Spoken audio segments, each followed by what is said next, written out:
Assalamualaikum warahmatullahi wabarakatuh. Bismillahirrahmanirrahim. Allahumma salli wa sallim ala sayyidina maulana Muhammadin wa ala alihi wa sahbihi asma'in amma ba'du. Sedanten keluarga besar Peloso ingkang sangat kula hormati.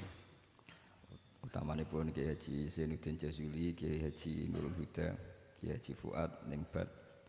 Ini wonten Gus-Gus, wonten Gus Taif, Gus Fahim, Gus Makmun, wonten Mbah Kawula Gus Kausar. Ini yang saya agak kecewa itu moderatornya itu berusaha guyon karena takut tak suruh baca Fathul Wahab. Jadi guyon itu ada dua, guyon yang memang sudah selesai seriusnya. Saya pernah diceritain Mbah Mun, kata Mbah Mun, Kiai maca kitab guyon dikritik. Maca kitab kok guyon, terus kata Mbah Mun membela diri. Mergo macane wis iso, mulane iso guyon. Nak ra iso wis runtusen sik. Anda baca kitab ndak bisa, itu bisa guyon apa ndak? Ndak bisa, roh kitab wis meriang. Jadi orang guyon itu bukti alim. Tapi ada juga guyon yang menghindari ngomong serius kayak moderator itu. Jadi ini masalah ya. Terus kecewa saya kedua, saya itu ngira Santri Proso itu katanya terkenal khusuk-khusuk, adabnya bagus. Ternyata ada percontohan yang enggak bagus. Di depan para gus-gusnya guyon. Jadi ini kekecewaan saya yang kedua. Nanti saya lebih kecewa lagi, ternyata yang khataman Fathul Wahab itu tidak paham Fathul Wahab. Itu lebih kecewa, tak bawa sampai mati itu nanti. Itu kecewa itu tak. Nah begini sebagaimana makalah yang saya bikin, karena tadi moderator sudah guyon, saya berusaha ngendikan serius. Karena memang fikih itu harus dikaji secara serius, meskipun dengan pikiran yang ceria, yang riang. Saya itu di Jogja itu lama sekali dan tetap sebagai rujukan. Karena saya spesialis sering ngendikan fikih. Saya dulu musyawarah ya seperti urutan di Peloso, mulai takrib, mu'in, tapi di sana langsung mahalli. Karena Fathul Wahab gak diajarkan di sawir, di musyawarah. Tapi saya pernah ngaji Mbah Mun Fathul Wahab. Dan beliau sering berpesan, nak kanggo masyarakat ojo wahab repot, nganggo mahalli saja. Mahalli itu kan Rohibin itu yang mensarai minhajud talibin. Ini bukti bahwa saya ini alim betul, bukan guyon yang dari tidak alim itu. Jadi ini bedanya saya dengan moderator. Nanti kalau nggak percaya diuji di sini di depan.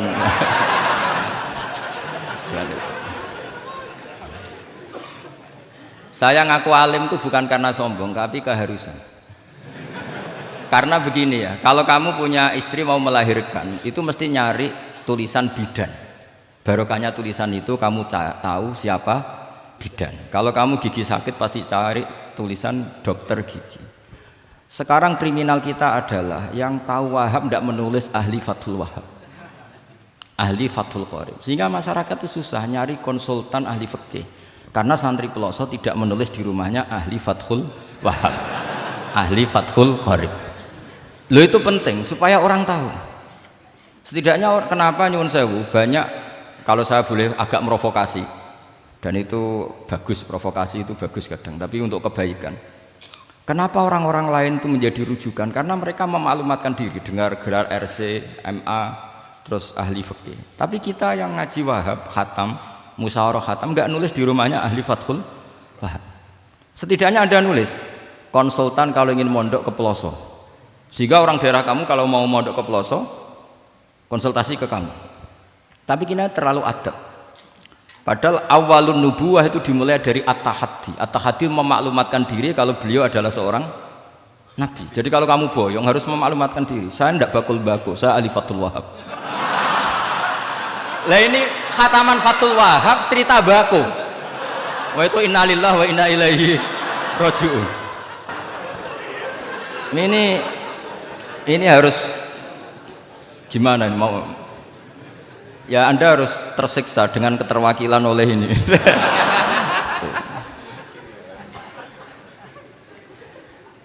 Saya ini baca kitab banyak sekali, termasuk kitab Ithaf.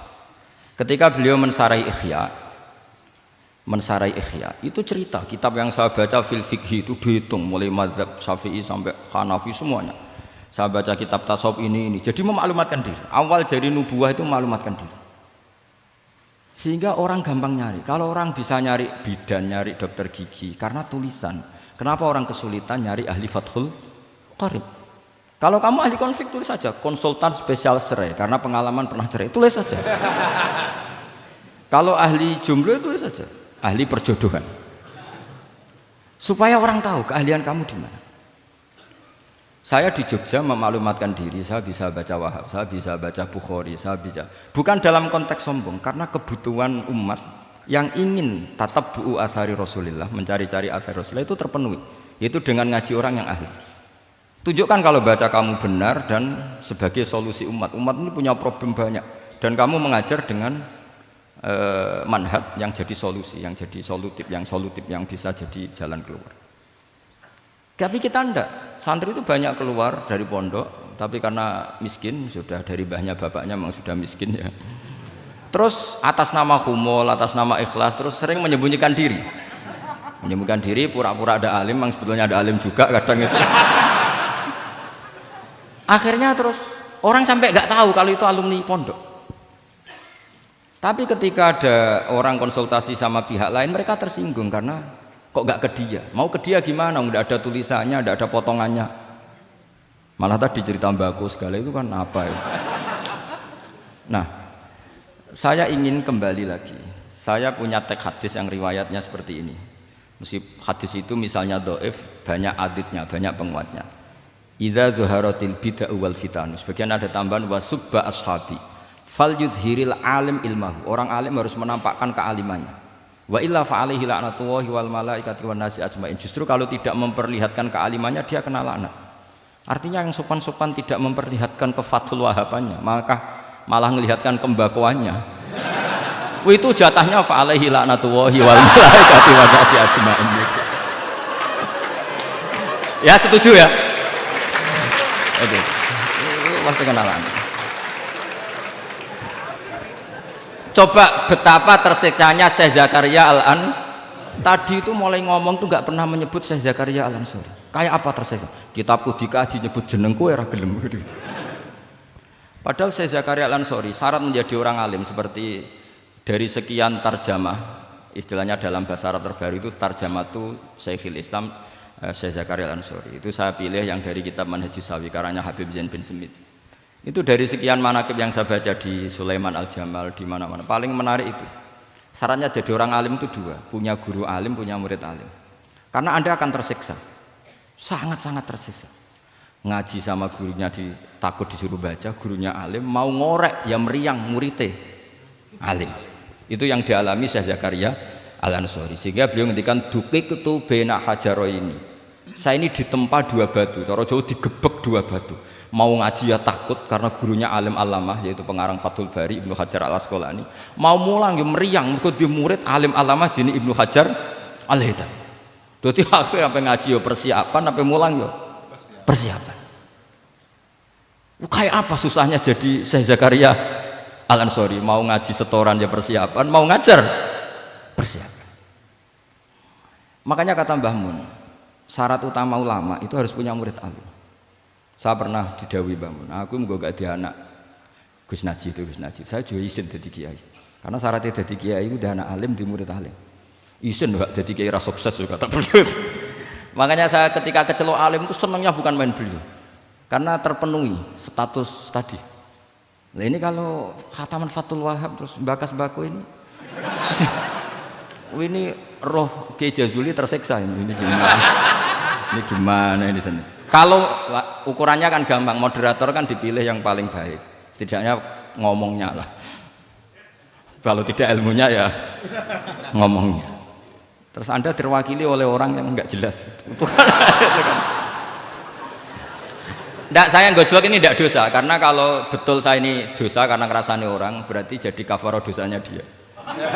Soal saya kan amalnya sudah banyak, aman lah. Aman, jadi nanti.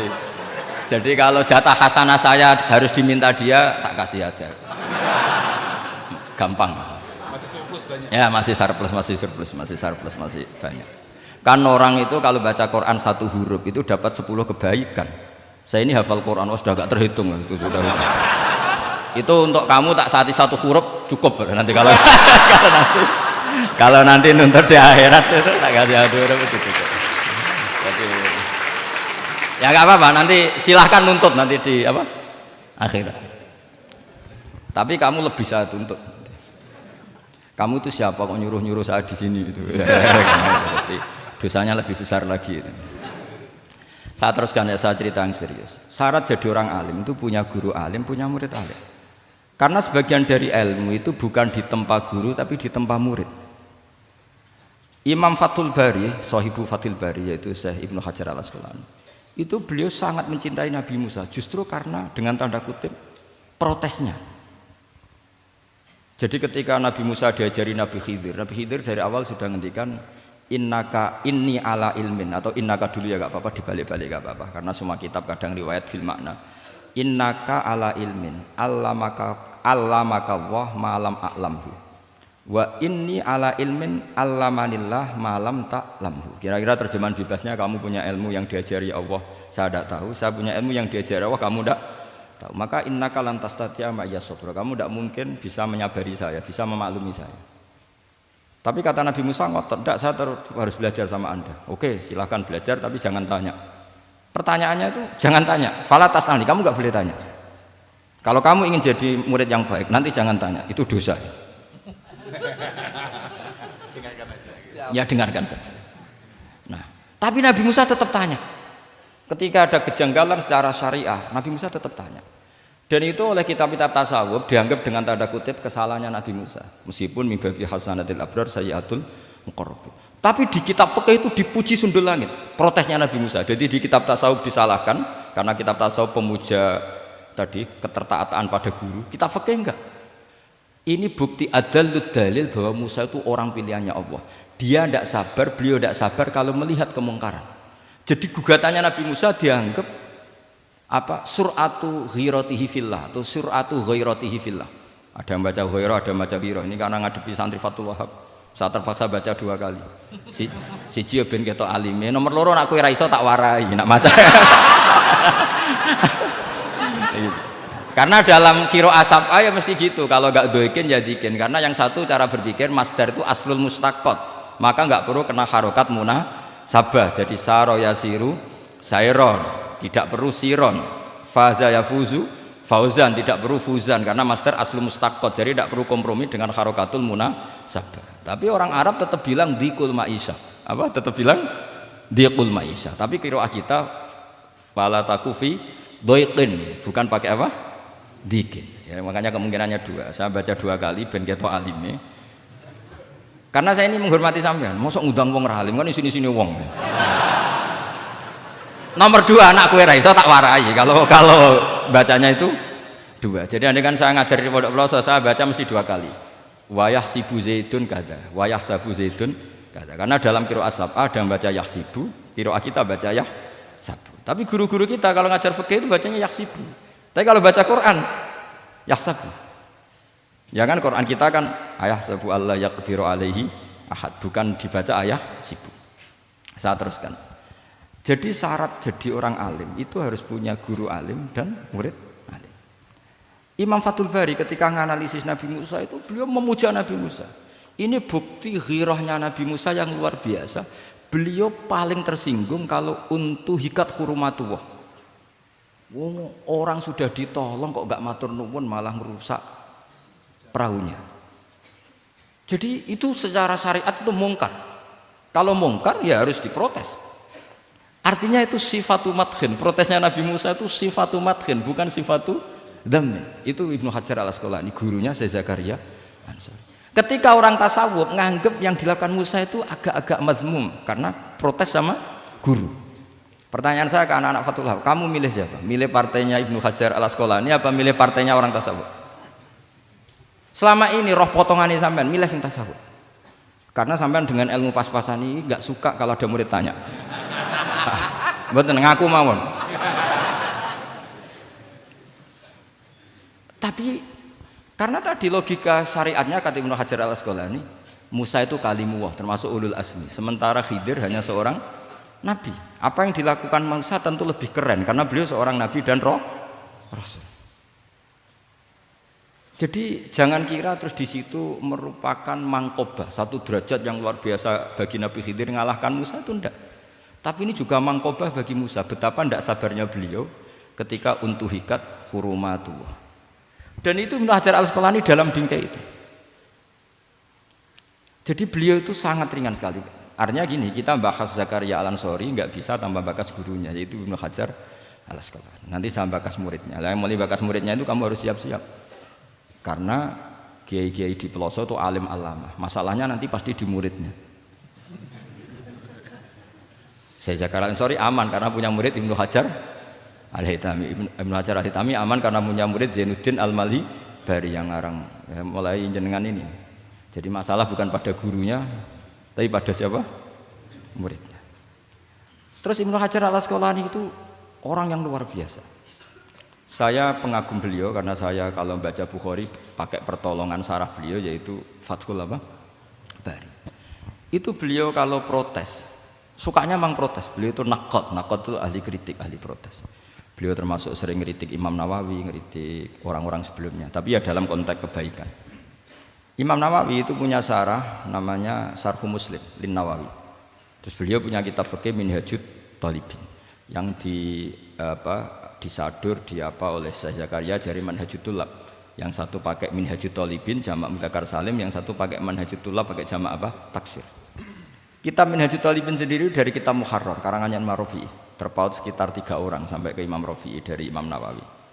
Imam Rafi'i ngarang itu dari Al-Wasid, Al-Basid dan Al-Wajiz karangan Imam Ghazali. Dan itu saya punya. Kitab indukannya Imam Ghazali Nihayatul Matlab fi Dirayatil Mazhab saya juga punya karangannya Imam siapa? Haromen. Terus sampai Mukhtasarul Muzani. Saya tadi sempat bawa kitab Mukhtasarul Muzani. Bareng ngerti ini kok jadi pengajian umum lemes ya. Waduh, mau nyalahkan Gus Kausar Mbah nggak berani. Tapi saya tadi matur sama Gus Kevin, Gus ini kok jadi pengajian umum, nggak tahu. Sebenarnya saya ingin anak Wahab saja terus tak marahin terus pulang. Tapi ini di depan orang banyak, kalau marahin kan nggak baik ya sudah saya tak rileks saja. Ya. Tak ceritakan bukti keseriusan fikih itu dikarang. Misalnya begini, ini contoh Zakaria Al-Ansori, Syekh Zakaria Al-Ansori ketika dengan tanda kutip sering bilang wa ta'biri bidzalik aula min ta'biril asli kadan atau a'ammu min ta'biril asli kadan. Kenapa ada gugatan takbir? Karena takbir itu apapun hebatnya, karena dikarang seorang manusia itu ada falta, ada keterselipan di situ. Meskipun satu kedipan mata yang beliau salah, ya Ragus. Misalnya begini, definisi sholat ya kita kan sering dengar sholat itu apa? Umumnya orang kan aqwalun wa af'alun, muftatahatun bitakbir, muftatamatun bitaslim. Pertanyaannya definisi itu tidak jamek mana? Karena hunaka sholatun la qawla fiha wa la fi'la, yaitu sholatuman ajrus sholata biqalbi. Kalau sholat itu adalah harus ada akwal, yaitu kayak baca Fatihah dan syahadat di tasyahud sani, harus detail, sama nggak boleh nyontohkan kayak tasahud di tahiyat ula, itu kan hukumnya sunat. Kalau kamu nggak bakul-bakul harus tahu kayak tasahud di tahiyat saniyah, atau karena yang tasahud awal sunat. Ada akwal kayak Fatihah tasahud fit tahiyatis saniyah. Terus ada af'al. Tapi pertanyaannya, hunaka sholatun la qawla fiha wa la fi'la, yaitu sholatuman ajra sholata biqalbi. Maka perlu ditambahkan walau hukman, meskipun akwal dan af'al itu hanya secara hukum. Karena kalau hanya itu tidak jamek manek kalau dalam bahasa mantek, atau tidak mutarid akis, tidak memasukkan semua fardun min afrodil mu'arraf. Jadi kula ngetok nang alim demi ngergani sampean supaya ketok nak sumber utang ora salah. Mau salahnya ngatur kiai itu ya agak salah, itu agak salah betul. Saya itu juga agak gimana. Besok itu saya diminta Gus Reza misi sama Gus Reza. Gus Reza itu cucunya Mbah Karim. Mbah Mun dulu ngaji Mbah Karim. Jadi orang kok kayaknya manfaatkan saya sak karepe dhewe gitu karena saya ini mangkalah tua terus. Padahal saya kalau mau angkuh ya, kalau saya boleh sombong. Itu buyut saya ketujuh itu namanya Mbah Soleh bin Asnawi Sepuh, itu gurunya Mbah Soleh Darat. Dan Mbah Soleh Darat gurunya Mbah Hasim. Tapi angkuh kan haram, jadi ya sudahlah pakai tawaduk saja. Sebenarnya kalau saya boleh angkuh, kalau sampean malah lebih bisa angkuh lagi, ketemu di Nabi Adam. Lebih. Putu Nabi. Saya ulang lagi. Kalau kamu mengkaji Wahhab secara serius, itu kajilah seperti saya ini. Bahwa hukum itu harus dibenturkan dengan fardul masalah, dengan pengandian masalah. Misalnya begini, kalau ada hewan ketabrak truk jago, tentu kita diskusi hanya ayam jago, karena kalau ayam kecil kan gak eman, kelepek-kelepek meh mati. Cara pikirannya sampean ini yang anak-anak Fathul Wahhab itu boleh disembelih apa enggak? Tanpa disembelih pun pasti 1 menit lagi mati, atau setengah menit lagi mati. Karena dia kejat-kejat hanya prosedur kematian, memang syaratnya harus kejat-kejat. Tapi kan dia sudah tidak punya hayatun mustaqirrah. Kalau kamu pas musyawarah Fathul Wahhab itu disembelih halal apa haram? Tidak, sampean jawab saja, enggak usah sungkan, enggak usah jawab aja. Ini ada Gus Makmur, ada Gus Wahim. Halal apa haram? Cara pikirannya Syekh Zakaria Al-Ansori, bajuri itu haram karena dia tidak punya hayatun mustaqirrah. Oke, haram. Karena yang dikatakan penyembelian adalah menghilangkan nyawa karena penyembelian, sementara ini tanpa disembelih sudah mati. Tapi pertanyaannya gini, tapi nanti kalau disisir dari bab tabdzir, masa kewan jago larang mubadzir? Maka menurut mazhab Imam Malik, pokoknya keceluk di nyawa. Angger keceluk di nyawa disembelih ya halal karena jenenge nyembelih hewan yang masih hidup. Senajan tau wis kejet. Kamu milih mazhab Maliki apa Syafi'i? Ini ayam jago loh, bukan ayam kecil. Karena kalau yang kecil kan ikhlas. Itu kan seperti kepiting, banyak kiai ngaramkan kepiting. Yang keberatan banyak karena kepiting besar. Tapi ketika yuyu diharamkan, nggak apa-apa, kecil saja. Padahal ilatul hukmi sama. Kira-kira kepiting sama yuyu, tahu sama yuyu? Itu kehidupannya sama nggak? Gaya hidupnya sama apa nggak? Sama. Tapi ketika kepiting itu ada perdebatan. Yang setuju halal banyak, karena iman rasanya.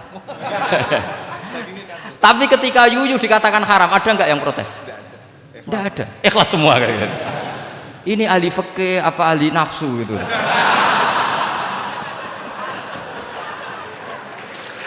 Jadi apa debat itu akhirnya nggak mutu kan? Coba kehidupannya kepiting sama yuyu itu sama apa enggak?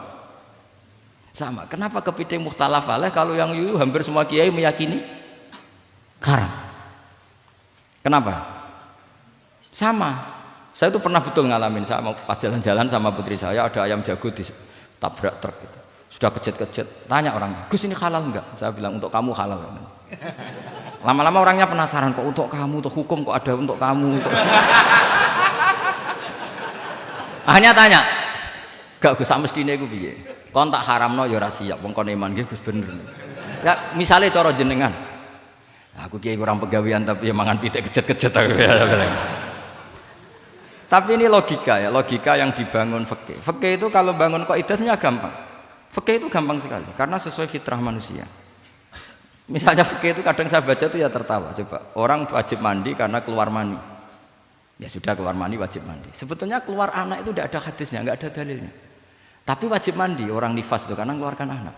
Itu orang-orang fikih yang masih asli itu kalau bilang ya li anal walada maniun munakidun. Ya kadang-kadang sembrono. Ya enteng saja.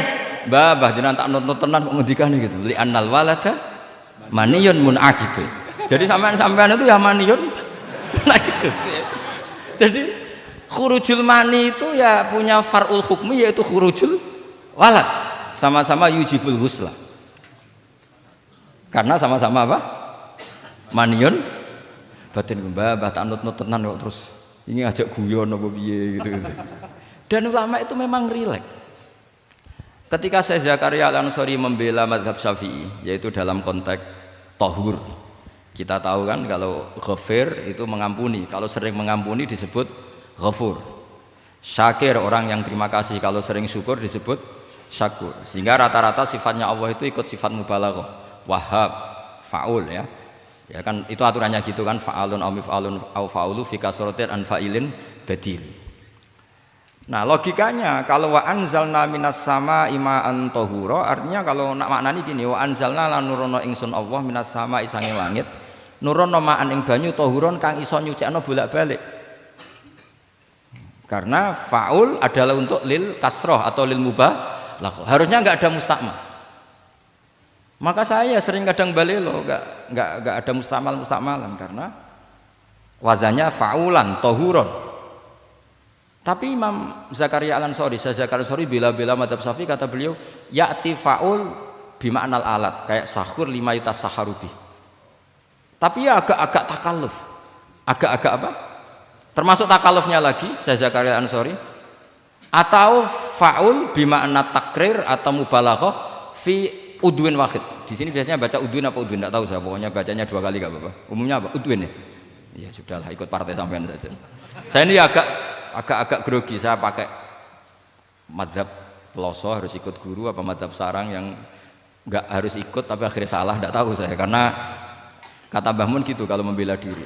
Nak ngaji ning peloso Lirboyo murid kudu maknani. Ya apik ben murid roh makna.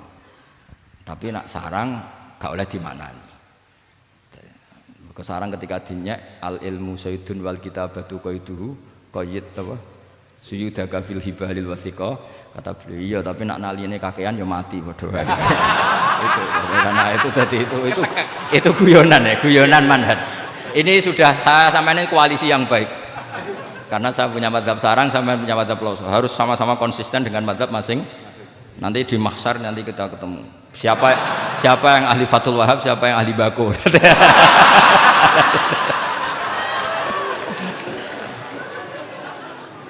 Nah, pikirannya Fathul Wahab kalau sampean khatam betul itu untuk takrir tapi fi udwin wahid, yaitu air yang sudah mensucikan ini misalnya masih bisa mensucikan ini, yang bisa mensucikan asal masih fi udwin wahid. Ya sudah, di situ saja takrirnya atau mubalaghahnya di situ, bukan ke anggota yang lain. Oke, itu meskipun agak, tapi Imam Malik dan semua ulama hampir mengatakan tohur itu ya tetap di kasrotil istimal, artinya ya sudah bisa takrirut tathir. Tapi yang bilang tathir digugat lagi, digugatnya gini, tohur itu mubalaghah dari tohir, bukan dari mutohir. Ini kalau sampean Fathul Masail, sampean nggak pernah tahu Fathul Masail sedetail ini. Nanti diulang lagi khatamannya. Tohur itu bukan mubalaghah dari tohir tapi dari mutohir. Padahal bahasan kita tentang tathir bukan tentang tuhur. Sampean mikir toh?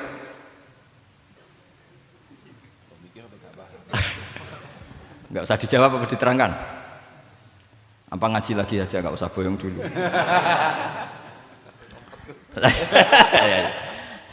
Nah, kemudian akhirnya ulama mulai mikir bahwa lama nalit tohiriyah ilah dengan fungsi tohuriyah, tidak ada gunanya disetatuskan suci kemudian tidak berakibat mensucikan, karena ini air masih murni ma'un mutlaq, kecuali kayak teh kopi berstatus suci tapi tidak mensucikan. Tentu ma'an tohuro di konteks itu adalah tohir mutohir, karena contohnya air mutlak bukan kopi. Berarti meskipun tohur itu dari mubalaghah tohir tapi maknanya mutohir, itu perdebatan. Akhirnya apa? Orang itu menjadi cerdas, terutama di era Ibnu Hajar Al-Haytami, karena beliau ahli fikir. Beliau itu cerdasnya Masya Allah. Tapi apapun itu, beliau tetap manusia. Kecerdasannya kadang berlebihan dalam aturan yang dipatok madzhab Syafi'i, termasuk mensyaratkan Jumatan harus orang 40. Sekarang pertanyaannya gini, sama tak beri pertanyaan, harus bisa jawab. Meskipun salah nggak apa-apa, saya butuh jawaban, nggak butuh benar, karena sudah tahu mesti agak salah itu, nggak apa-apa. Ketika ada satu kampung yang orangnya tidak sampai 40 dan mereka ingin Jumatan, menurut kamu itu harus Jumatan, apa boleh Jumatan, apa harus duhur? Apa ya Jumatan ya duhur? Masyarakat nggak mau biasanya. Tidak, harus Jumatan, boleh tidak Jumatan, apa harus duhur? Apa nggak perlu ada hukumnya, ben karepmu. Nah, di kitab-kitab I'anatul Thalibin Sayyid Abi Bakar Sato itu beliau ngendikan kamu harus tetap Jumatan meskipun jumlahnya belum 40. Karena apa? Madharat tarkil Jum'ah itu lebih ngeri ketimbang mensyaratkan 40 yang asal usul dalilnya itu tidak jelas. Imam Ahmad bin Hanbal kalau ditanya apakah Jumatan harus 40, itu ghadiban sadidan, marah besar. Lam yarid fil adat nasun, kata beliau. Enggak ada dalam adat Jumat dan nas. Imam Syafi'i itu hanya asumsi, biasanya wong 40 mesti ana waline. Tapi potongan-potongan gini meskipun sebanyak ini kan enggak, sampean menjamin enggak kalau ada 200 orang ada walinya ini? Dulu itu 40 orang pasti ada walinya, sekarang mbok 1000 enggak ada jaminan ada wali. Dulu itu ada 2 wali, yang satu rokok, dikritik sama yang enggak rokok. Mosok pangeran dikebuli katanya karena tapi wali rokok ini ahli tauhid. Allah laisa bimakanin katanya. Saya tidak tahu ini tadi ya, kacau. Wali itu kalau sudah debat itu bener mana? Yang satu goslo, wali kok rokokan, pangeran kok dikebuli. Yang satu bilang apa? Allah laisa bimakanin. Terus saya teruskan. Jadi perdebatan di fikih itu sebetulnya semuanya itu rasional. Karena fikih dibangun di bawah qaidatul fikhi, qawaidul fikhi dan usul fikih. Dan semuanya itu muktabas atau multamas atau makhud min Rasulillah sallallahu alaihi wasallam. Sekarang saya beri satu analogi. Pernah ada satu kejadian Rasulullah sallallahu alaihi wasallam menghentikan la yusalliyanna ahadukum illa fi Bani Quraidah. Kamu jangan sholat asar kecuali sampai Bani Quraidah. Kira-kira saya ngomong sama santri, kamu jangan sholat asar kecuali sampai Lirboyo. Sebelum sampai Lirboyo ternyata kadati samsu antaghruba, matahari hampir tenggelam. Fariqun minhum, sebagian dari sahabat milih sholat di tengah perjalanan meskipun itu belum sampai Lirboyo. Alasannya musyaroah fil waktu supaya tidak qadha. Yang sebagian milih sholat di Lirboyo meskipun ba'da antaghruba samsu, meskipun matahari sudah tenggelam. Ketika dilaporkan ke Rasulullah itu falam ya'nif, ada yang baca falam yu'annif wahidan, tak baca 2 kali karena ini nanti bisa jadi debat kusir. Sama bacanya ya'nif apa yu'annif enggak tahu, pokoknya saya baca 2 kali. Kalau baca sampai 3 kali yang 3 salah karena memang pilihannya hanya 2. Kalau ada pilihannya 3 tak baca sampai 3 kali. Nabi tidak menyalahkan salah satunya. Yang satu pakai konstitusi yang namanya asar itu ya qabla antaghrubas samsu. Yang satu cara berpikir Nabi jelas mansus harus di Bani Quraidah. Sekarang pertanyaannya, kaidah umum tentang, saya ulang lagi, kaidah umum tentang asar itu qabla ghurubis samsi dilawan nas harus di Bani Quraidah, menang mana? Nas sama kaidah umum. Kira-kira kalau kamu ngaji usul fikih, menang nas. Tapi pertanyaannya, nas itu butuh mahal. Tentu boleh seperti itu. Asumsinya Nabi adalah jangan-jangan sampai sana memang belum ghurubus samsi. Maka makna yang mesti benar adalah aisari'u fil masyi. Kamu harus tergesa-gesa jalannya sehingga potensi menangi asar di Bani Quraidah. Jadi unik. Terus itu difahami pentingnya musyaroah fil iktida. Jadi kalau anut Kanjeng Nabi harus musyaroah. Nah, musyaroah ini pula yang menjadi basis fikih. Makanya ulama dulu kalau ngarang fikih itu gampang sekali.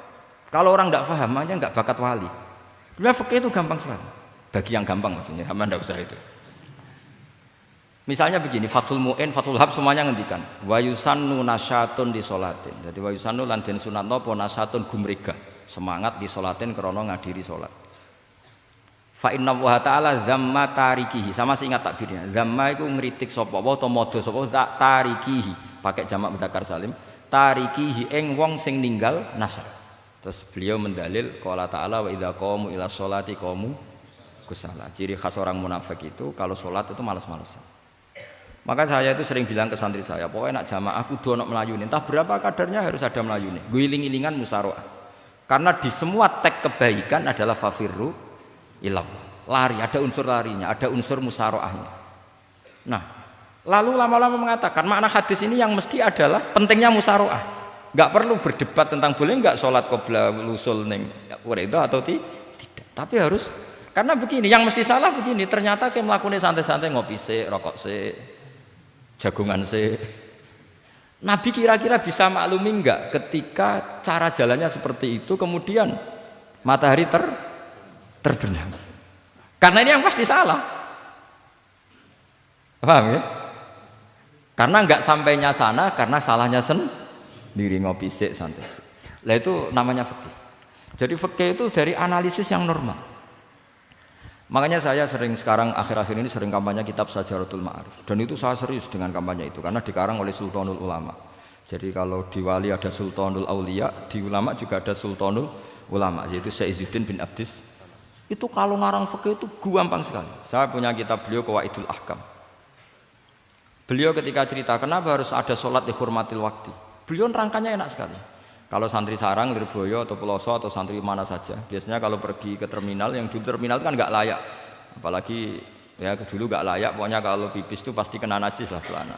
Santri kan biasanya milih sholat nanti di pondok, milih terawih lah, milih terawih kan duhur asar. Saya tidak tahu kalau Gusnya, tapi kira-kira ya agak-agak sama kira-kira gitu. Alasannya santri yo nakal, meninggalkan sholat fil waktu itu karena alimnya. Kan sholat dihormati wajib iadah, ngapain daripada wajib iadah mendingan tidak usah sholat. Jadi ilmu itu tuh bermata dua. Rata-rata yang sudah tahu wajib iadah milih sholat apa milih ndak? Ndak, potongan-potongan rai gini tuh. Ndak, kira-kira aja. Milih ndak kan karena tahu wajib iadah. Tapi nanti setelah sampean alim dan bakat jadi wali, dan sampean belajar kitab Qawaidul Ahkam, itu pasti milih sholat. Saya semenjak belajar kitab itu ya milih sholat. Tapi tidak usah dimafhum, apa dulu tidak sholat, tidak usah seperti itu. Itu mafhum yang salah itu. Yang berbasis suudzon. Jadi mafhum seperti itu salah, ya masalah itu. Suudzon itu masalah. Kata Syekh Izzuddin bin Abdissalam memberi penjelasan. Kenapa harus sholat dihormatil waktu? Karena khotorun najasah, bahayanya najis atau ritsun najasah, kotorannya najis itu layafi, kalau dibaca ritsul layafi dengan pentingnya sholat. Karena butuhnya Allah, butuhnya malaikat, kalau boleh dibahasakan butuh ya dalam ilmu fikih kan dibahasakan gampang saja. Ada orang sujud di waktu yang diwajibkan sujud, sehingga diabaikan syarat sholat itu harus toharatul badan wa tasawubi dan wal makan. Kok kira pantas ono waktu sholat kemudian la tasjudu fil waqti sajdah. Jadi akhir gampangannya wes tetep keren, meskipun kowe sholatem nganggo najis ora sempurna tetep keren. Piye-piye cara didelok malaikat kok dhuwur wis keceluk sujud, keceluk musholli. Daripada kowe misale asar gak sholat alasanmu celanaku najis, maghrib ora sholat. Terus jare malaikat berkhataman Wahab kok kelakuane ngono kan gitu kan. Karena malaikat tuh delok kok dhuwur. Bablas asar, bablas maghrib, bablas isya, meskipun sampean punya alasan nanti menisan di rumah atau di pondok, tapi ini kan melewati waktu yang harusnya ada sujud. Sehingga dalam syarat jamak takhir misalnya apa? Kamu harus niat akan jamak takhir di waktu sholatil ula. Biar ada bedanya tarku karena sembrono dengan tarku yang karena ingin mentakhir. Paham ya? Itu jadi sama-sama fikih, kualitas yang dikarang Sultanul Ulama dengan sing RT itu ya beda. Dan sampean harus baca kitab yang dikarang rajanya ulama supaya kamu tambah pinter. Nanti kalau gak pinter-pinter nanti sowan saya. Tetap gak pinter karena itu jatah. Jadi, makanya ada usah sowan ya, nanti gak ngefek juga gitu. Itu Syekh Izzuddin bin Abdissalam. Terus kemudian beliau mengebabkan itu detail sekali, yaitu di Sajaratul Ma'arif dibabkan di bab faslon la yutrakul haqqu li ajlil batil. Itu beliau bikin satu strategi fikih itu yang luar biasa. Misalnya begini, jihad atau perjuangan membela Islam itu harus kamu menyertakan orang-orang fajir, orang-orang fasik. Kenapa? Likuwatil Islam.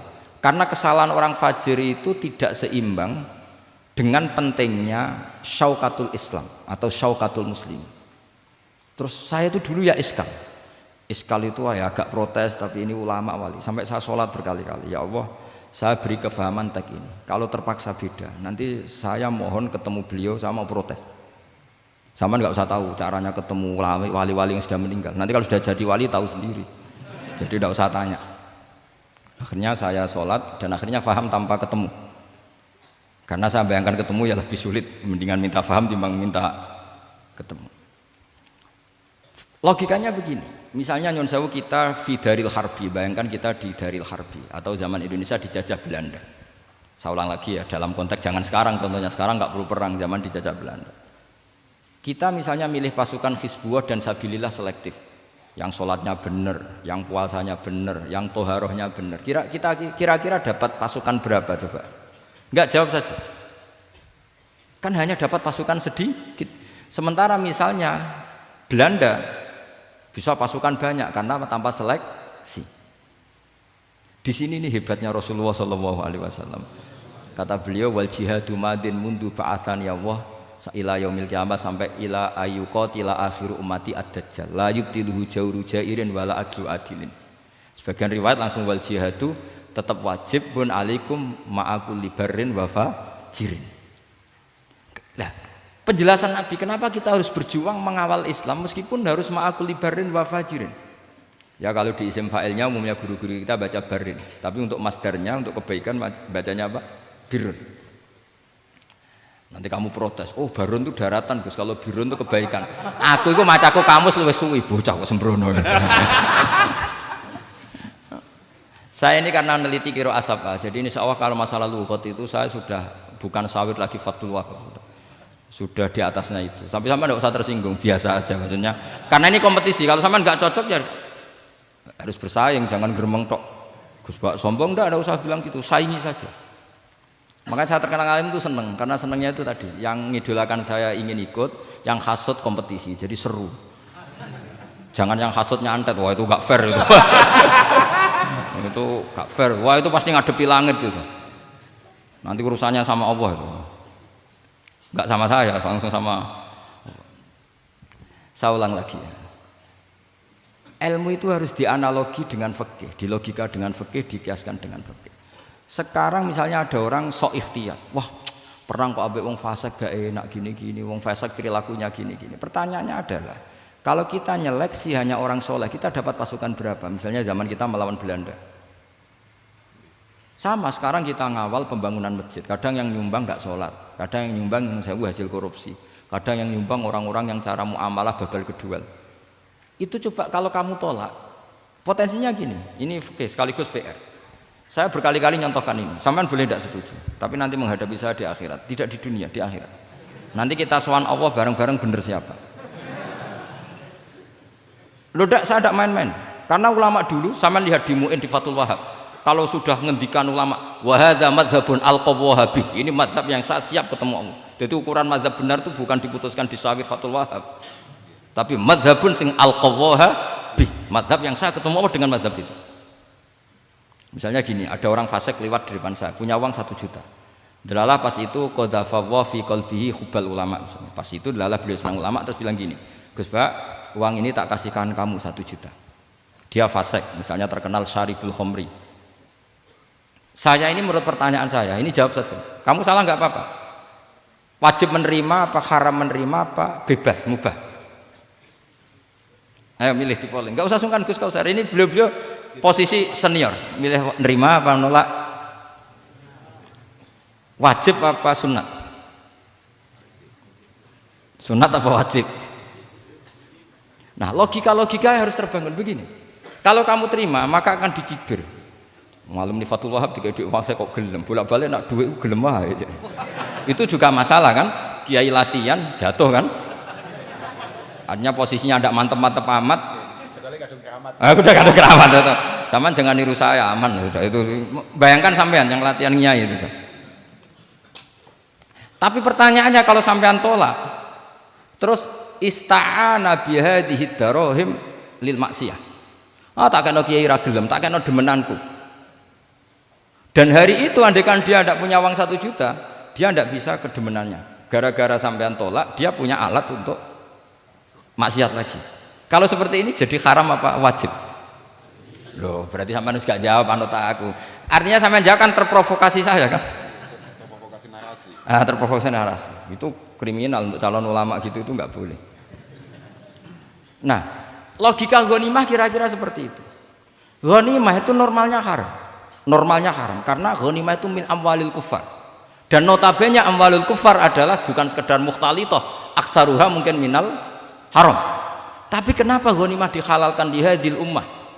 Makanya Nabi ketika ngendikan uqtitu khamsan lam yu'tahunna nabiyyun qabli, termasuk beliau menyebut wa ukhillat li al-ghanaim, termasuk saya 5 hal yang Nabi sebelumnya enggak dikasih, saya dikasih. Di antara beliau nyebut wa ukhillat li al-ghanaim, ghanimah itu halal untuk umatku. Itu kan kenapa Nabi menyebut itu? Karena normalnya ghanimah itu haram karena min amwalil kufar. Tapi kenapa dihalalkan? Saya pernah ditanya seorang dosen, kenapa itu halal Gus? Saya itu kok nggak nyaman.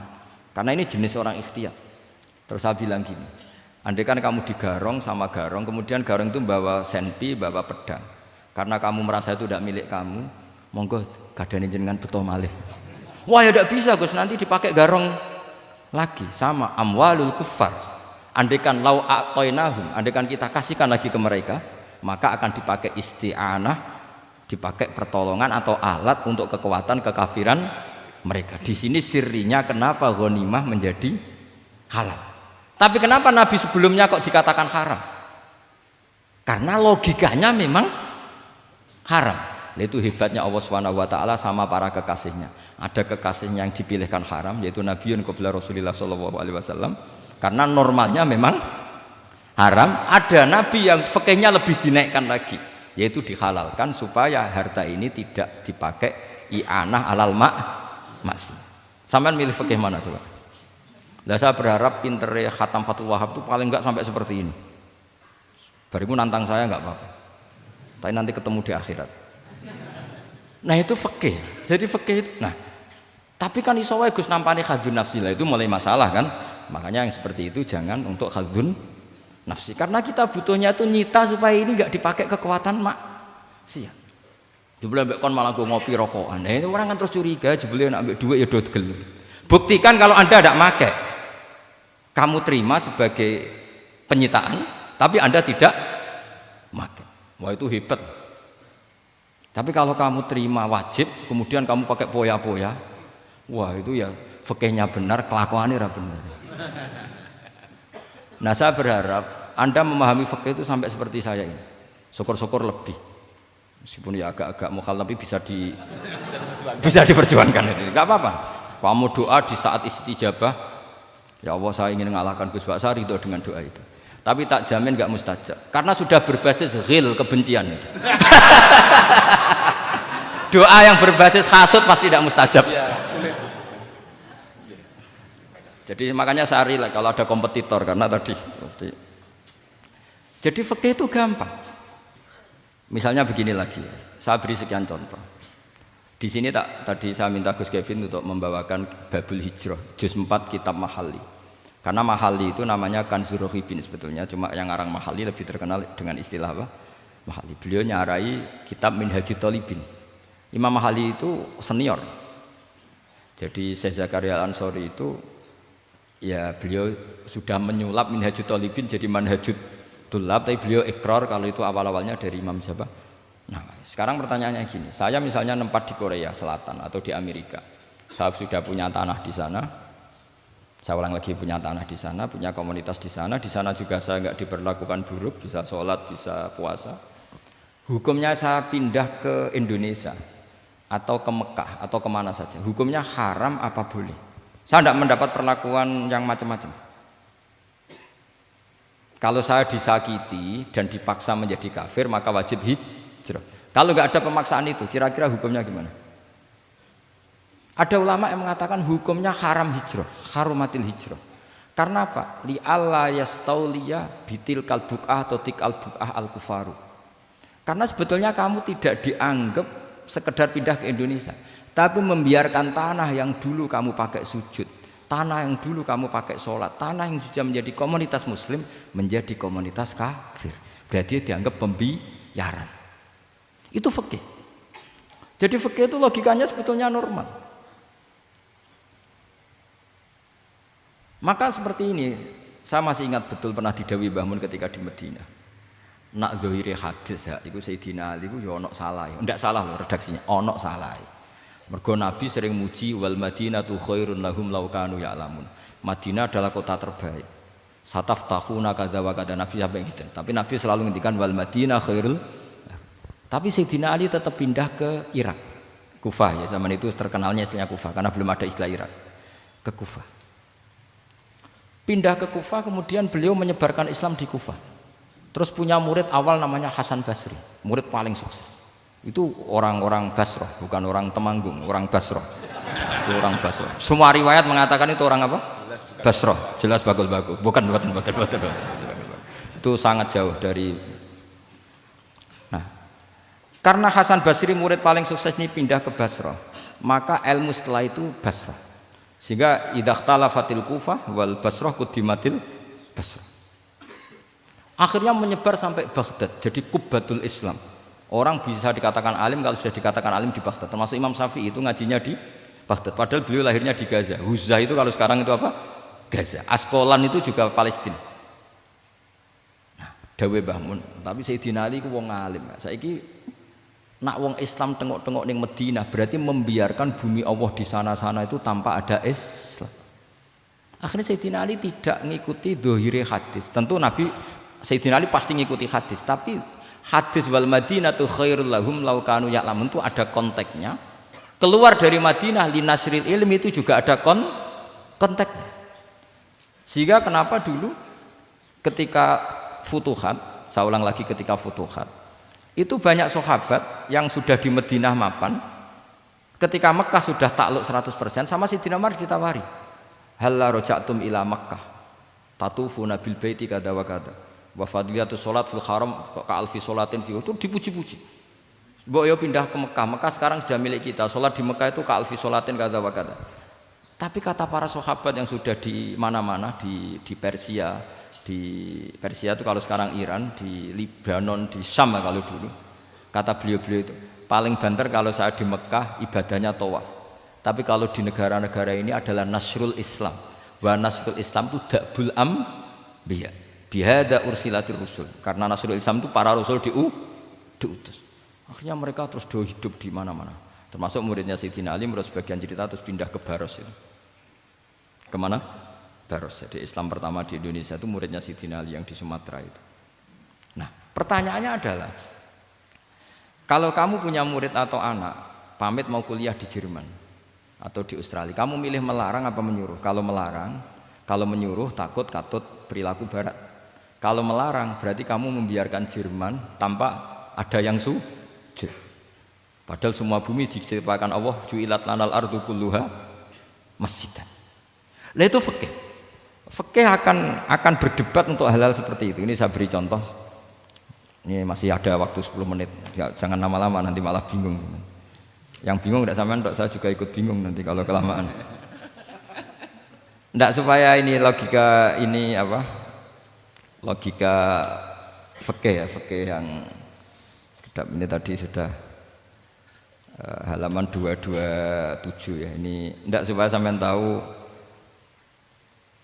karena saya pernah belajar detail ya tentang Mahali sama Qalyubi. Ini kalau di kitab ini halaman 227 ya, tentang juz 4 ya, halaman 227 juz berapa? 4.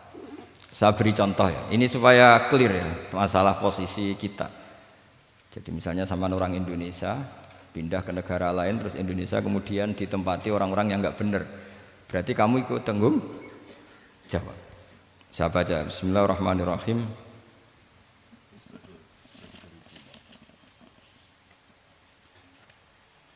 Ya, halaman 227 ini barusan tak cari karena halaman kitabnya beda-beda. Bidaril harbi. Terus ada kata-kata fa'in roja madzukiro. Roja itu kembali ke kalau seseorang itu bidaril harbi berharap masyarakat situ bisa Islam, bisa dakwah, fa muqamuhu afdal. Saya juga mau baca makom apa mukom. Di sini umumnya baca mukom apa makom. Mukom ya, karena dari mati akoma yukimu ikomatan, berarti kan mukim. Kalau mukim ya resikonya harus dibaca mukom. Tapi kalau ada yang baca makom ya jangan dimarahin, mas, kasihan. Bakul bakowe bukan bener itu loh. Fa'in roja madzukiro famuqamuhu afdalu. Au qadara alal i'tizali harumatil hijratu. Umumnya di sini baca harumat atau hurimat? Ya boleh dua, ya. Boleh harumat, boleh hurimat. Kalau itu masih. Li alla yastauliyal kufaru ala mahallihi fayasbahu darul kufri. Jadi artinya gini, misalnya saya di Jogja misalnya, atau di Jakarta atau di Batam, di situ atau di Papua, di situ kamu merantau di sana sudah bisa menciptakan komunitas Islam.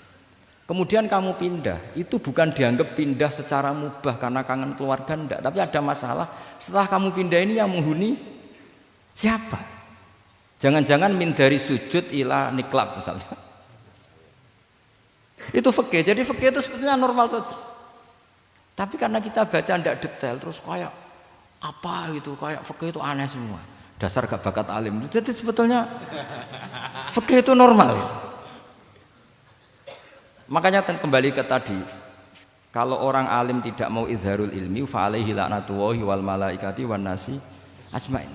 Misalnya saya ini terkenal membawa Islam yang mudah, yang menyenangkan. Orang itu sampai maksiat itu cari kesenangan.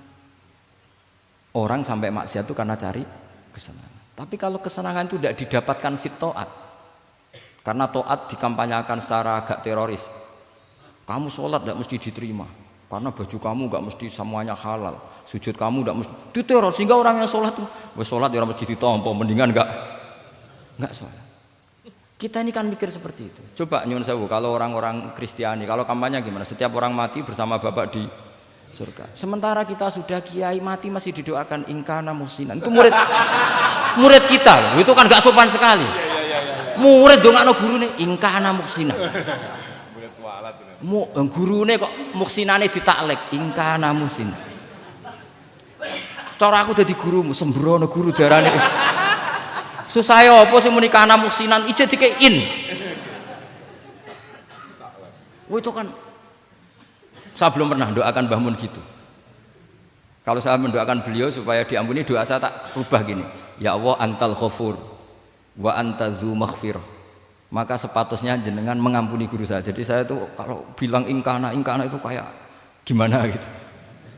Tapi ini urusan daug ya, sampean enggak boleh protes. Tapi sanate ngono Gus, niki kitab ngono, sampean ngrubah sanad.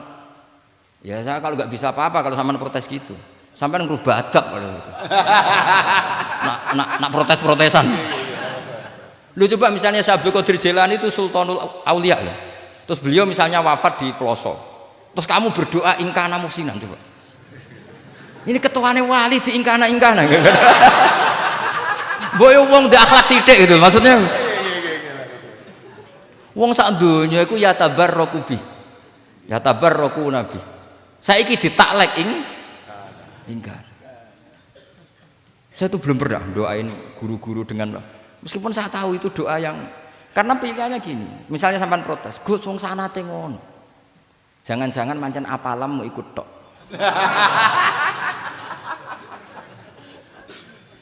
Loh Imam Syafi'i itu kalau doain mayit, ini sekaligus ijazah tapi haram ditiru. Ya tapi ijazah tapi haram ditiru. Imam Syafi'i itu pernah ngecewakan seseorang karena beliau itu idola, ada orang meninggal beliau diminta rawuh. Doanya hanya gini toh, ya Allah, Engkau itu tetap menjadi Tuhan meskipun tidak menyiksa orang ini. Jadi menyiksa orang ini tidak kebutuhan Engkau. Kalau tidak jadi kebutuhan Engkau ya tidak usah dilakukan, Gus. Itu terus pulang keluarganya gremeng, iki piye donga ngono tok. Tapi satu keluarga itu diimpeni mayit itu diampuni gara-gara doanya Imam Syafi'i. Ya Allah, anta ghaniyun. Anta itu ghaniyun an adzabin. Engkau tidak perlu menyiksa orang ini. Engkau tetap Tuhan, tanpa menyiksa orang ini tetap Tuhan. Jika itu tidak kebutuhan engkau, ya sudah tidak usah dilakukan. Terus iya. Jadi kalau saya doain guru-guru ya Allah sifat ghafur engkau itu pasti efektif. Enggak mungkin sifatnya jenengan kok boten tembus. Ya sudah, ya seperti itulah ya Allah.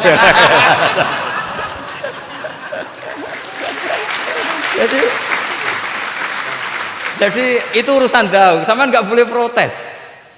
Gus Pak kok ngawur ijtihad itu bukan ngawur, saya ini orang waras. Punya rasa takzim sama guru sama para wali. Sementara kamu yang berdasar sanad tadi, jangan-jangan menghafalan kamu hanya itu. Ayo milih mana? Saya bukan bikin ajaran baru, ndak, ini cerita rasa. Cerita apa? Rasa. Dan itu di hadis-hadis gitu, Nabi itu kalau manja sama Allah gitu, kalau ada orang salah terus kemudian diazab, kata Nabi, anta akram min ayu adzibahu marroten. Ini di dunia sudah pernah engkau beri sanksi ya Allah. Anta akram min ayu adzibahu marroten. Tapi kalau belum disiksa kemudian dia aman-aman saja di dunia, engkau itu akram, engkau sudah mulia, gak pantas sudah menyelamatkan di dunia, kemudian jenengan dendam di akhirat masih. Jadi masih nyiksa lagi itu. Nabi itu kalau sedang manja dengan Allah itu akhirnya ya baik semua gitu. Lah saya jenis ulama yang partai itu. Partai itu lah kira-kira seperti itu. Jadi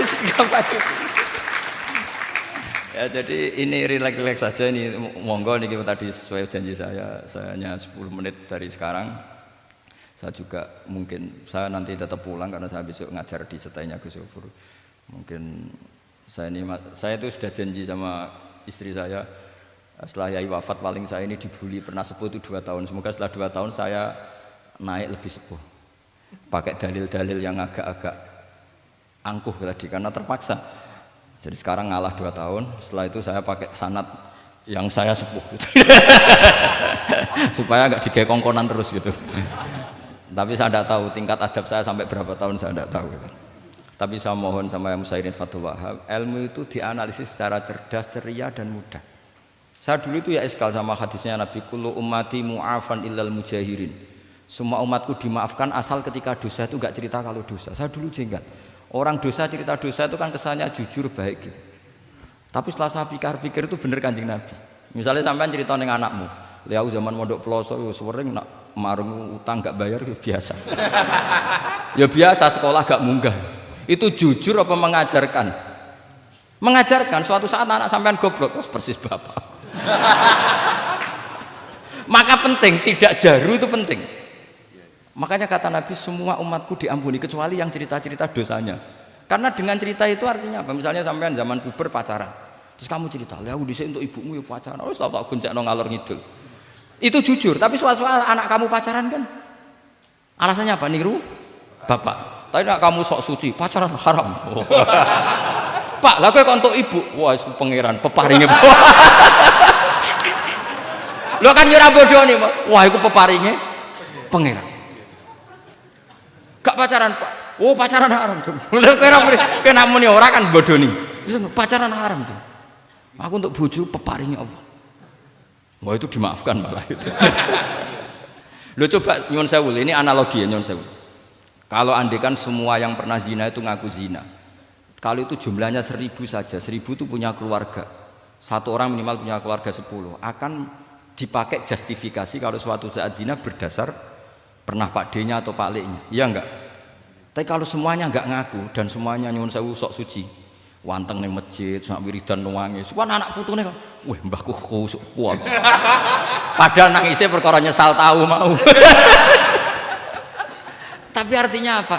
Konsep yang dikatakan Rasulullah SAW itu kan luar biasa. Kullu ummati mu'afan illal mujahirin. Karena dengan jihar, memang di situ masdarnya kok jadi jihar. Jadi bukan ijhar tapi jihar. Jadi memang bahasa Arab itu agak unik. Misalnya di nahwu itu masdar itu kalam. Kalam berarti sulasi mujarrad. Tapi fiilnya enggak kelaku. Kalimah yaklimu kalaman itu enggak melaku. Sing melaku itu lam yatakallam. Tapi padahal masdarnya kalam. Jadi suara sama raya aku pengalaman. Masalah lugat itu pengalaman sekali. Jadi memang bahasa Arab itu lucu. Apalagi lafadz bagho malah paling kasus dalam bab yung qalu. Bagho maknane lacut. Bareng melok wazan imbagho. Yang bagi sayukjo. Iku piye? Biasanya makna sulasi mujarrad sama mazid kan enggak beda-beda jauh. Bareng kena bagho tuntas. Bagho dadi yang bagi. Nang takok, yang bagi sulasi mujarrad apa? Bagho, Pak. Bagho maknane apa? Jare tiang-tiang lacut, Pak. Mereka bingung gurunya penerang bingung. Daripada bingung sejarah tiang-tiang maknanya lanjut. Kayak laisa ku fi'il mandi, mudhari endi? Ora ono mudhari. Mandi kok ora ono mudhari? Ya mandi wae ora usah mudhari. Terus repot bahasa Arab wis repot. Kene ora melok dibahas mau apa coba? Ya sudah takdir ngono ae sudah. Jadi apa yang dikonsepkan Rasulullah SAW itu pasti yang terbaik. Bahkan Imam Ghazali ikut berkampanye wa inna, ya, termasuk pemberian Allah terbaik adalah sitra. As-sitra itu atau tutup. Jadi hifdzul qaba'ih, menjaga supaya keburukan kita tidak kelihatan itu termasuk kebaikan. Bukan dianggap tidak jujur karena tadi kalau semua keburukan kita tampakkan maka akan menjadi masif. Misalnya kamu cerita, misalnya insya Allah lah kita yakin semuanya kita insya Allah diselamatkan dari zina. Misalnya cerita dosa yang kecil-kecil saja, misalnya ini pondok utang rambayar atau rokokan, gak jamaah. Terus kamu ceritakan anak kamu, itu bukan jujur, mesti sebagai alat. Jadi cara anak kamu, wah disanggup, cocok. Suatu saat aku goblok kayak bapak. Aku dhisik sekolah cung sering ra munggah. Anakmu mondok wis tenang, santai. Nak ra munggah dalile bapak. Tapi nak kowe cerita, mondok meniti Peloso. Pirang tahun, Pak? 10 tahun. Kepengin ngit mayai, kepengin mondok susu ben barokah. Munggah terus, Pak, munggah. Maksudnya ora munggah kelas, munggah apa wae pokoke. Wis tenang. Karena itu bahaya, makanya kullu ummati mu'afan. Ma'is ketika ngaku zina itu Nabi itu enggak menolak sampai 4 kali. Ma'is yang memaksa Nabi supaya beliau melakukan rajam, eksekusi.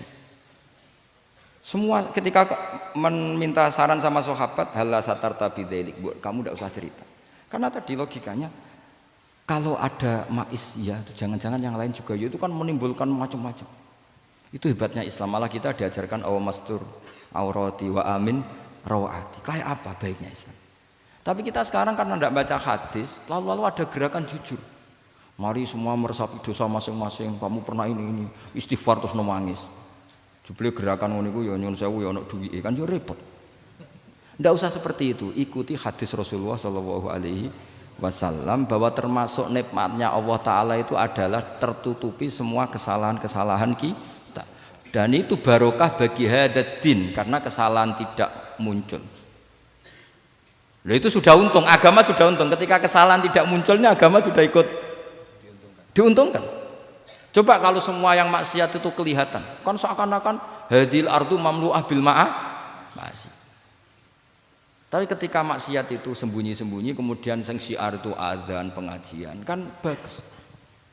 Sama nggak boleh protes, tapi itu kan tidak jujur. Ya bukan masalah jujur dan tidak, ini satrul qabaih. Nah ini namanya siasa. Namanya apa? Siasa itu tidak harus politik tentang negara. Kita mengelola diri kita sendiri butuh apa? Butuh siasa. Jadi misalnya kamu cerita kebaikan kamu kepada anak, biar kebaikan itu ditiru. Tapi kalau anak kamu tanya, Pak, sampai nate salah, itu sesuatu yang paling saya takutkan, Cung. Karena aku sering na'udzubillah minas salah. Tapi Bapak pernah salah enggak? Itu pertanyaan enggak penting. Karena tadi bahaya. Lu enak, maksudnya beragama seperti ini tuh enak. Kullu ummati mu'afan illal mujahid. Itu kan luar biasa. Jadi semua umatku itu diampuni asal tidak cerita-cerita. Misalnya gak cerita ke anak, cerita ke teman. Aku di gendaan, tahu tak ambung. Mesti pikiran kamu, nang pondok is pengurus jebule tahu ngono. Mesti digo, suatu saat aku nak ngono, awas. Atau nak caiki keamanan, awas kita kandakno kan gitu. Tetap ini menjadi alat maksiat bagi yang lain. Jadi tapi saya dulu itu iskal, kenapa ada hadis seperti itu? Tapi setelah saya analisis, memang kalau ijtihad atau ijhar itu efek negatifnya luar biasa. Dan kita harus iktidak bi Rasulillah Shallallahu Alaihi Wasallam. Ya tentu idealnya yora maksiat, yora konangan maksiat. Memang karena tidak pernah itu ideal. Memang gak konangan karena tidak pernah melakukan. Ya saya kira demikian. Saya mohon supaya ya tadi ya saya Fathul Wahab dari kitab Manhajut Tullab. Itu dikarang Zakaria Al-Ansori piyambak Zakaria. Tapi kitab itu sebenarnya dari Minhajut Thalibin. Minhajut Thalibin dari kitab Al-Muharrar. Itu dari kitab Basit, Wasit, Wajiz. Terus itu dari kitab Nihayatul Matlab fi Dirayatil Madhab. Itu mensarai kitab Mukhtasarul Muzani. Karangannya Imam Muzani ketika diimlakkan Imam Syafi'i. Karena semua karangan Imam Syafi'i itu amla alaina Syafi'i. Ya amla alaina Syafi'i. Makanya kalau sampai ngaji muin qala fil Buaiti. Buaiti itu nama orang. Ekolas Syafi'i fil Buaiti, ekolas Syafi'i wa amlahu alal Buaiti. Makanya qala fil Buaiti, qala fil Muzani itu nama orang. Artinya karena Imam Syafi'i itu hanya mengimplekan. Terus muridnya nulis. Nah kebetulan tulisan paling mudawwan itu karangannya Imam Muzani, disebut Mukhtasarul Muzani. Sebenarnya beliau punya murid banyak, ada Imam Muzani, Imam Robi, Imam siapa Buaiti. Saya kira demikian. Assalamualaikum warahmatullahi wabarakatuh.